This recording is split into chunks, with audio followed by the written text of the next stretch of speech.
Backward class కు సంబంధించిన వ్యవస్థల మీద వీళ్ళు ఎప్పుడైనా పనిచేసినారు. అట్లా ఇప్పుడు example most backward class corporation తీసుకొచ్చినారు BRS party. Most backward class తీసుకొచ్చిన తర్వాత కార్పొరేషన్ 1000 కోట్లు అన్నారు.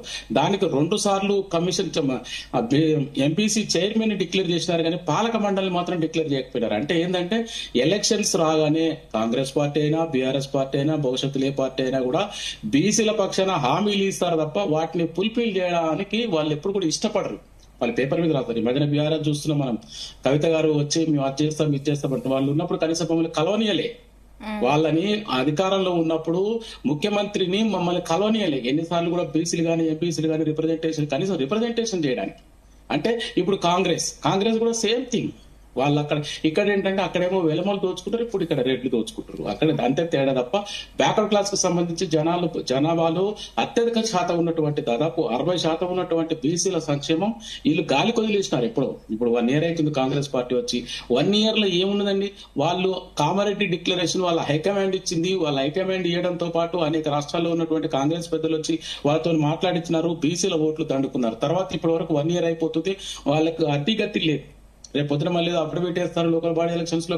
అంతకుముందు బీఆర్ఎస్ పార్టీ చేసినట్టే మేము తర్వాత టైం లేదని మా కేంద్ర నిధులు ఆగిపోతాయని చెప్పి వాళ్ళు ఏదో ముచ్చట్లు చెప్పి మళ్ళీ వీళ్ళు కూడా సేమ్ అలాగనే వీళ్ళు పోరని నమ్మకం లేదు. నేనేమంటున్నంటే వీళ్ళకి చిత్తశుద్ధి ఉంటే, కాంగ్రెస్ వాళ్ళకు చిత్తశుద్ధి ఉంటే ముందు రిక్రూట్మెంట్లలో రెడ్డి సామాజిక వర్గాన్ని కాకుండా అందరికి సామాజిక న్యాయం, రాహుల్ గాంధీ అన్నట్టు అందరికి సామాజిక న్యాయం చేయాలి. వాళ్ళు తేపకు ఒక వారానికి ఒక రెడ్డిని రిక్రూట్మెంట్ చేస్తారు కార్పొరేషన్ చైర్మన్ గా. ఒకసారేమో పేరు చివరినున్న రెడ్డి పేరున్నాయని ఒకసారి చేస్తారు.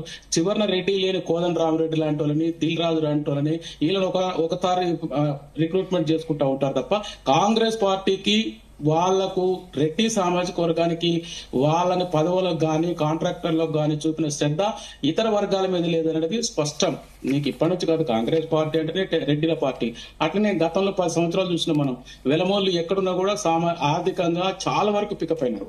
అంటే ఈ 2 కులాలు తెలంగాణ వచ్చిన తర్వాత ఫస్ట్ వెలమోళ్ళు డెవలప్ అయినారు, ఇప్పుడు రెడ్డోళ్ళు ఆల్రెడీ రెడ్డోళ్ళు డెవలప్ అయి ఉన్నారు.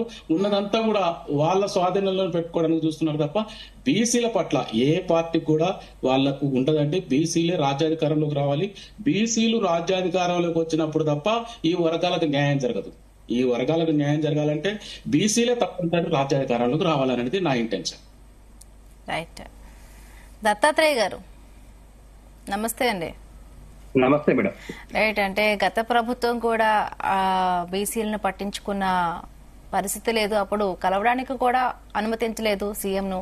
సో ఇప్పుడు ఎన్నికలు రాబోతున్నాయి కాబట్టి మాట్లాడుతున్నారు అంటున్నారు, ఏం చెప్తారండి?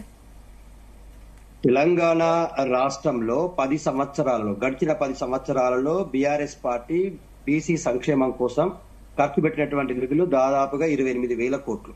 మేము ఎందుకు ఇంత కరాఖండిగా చెప్తా ఉన్నామంటే తెలంగాణ రాష్ట్రంలో ఉన్నటువంటి అన్ని సామాజిక వర్గాలకు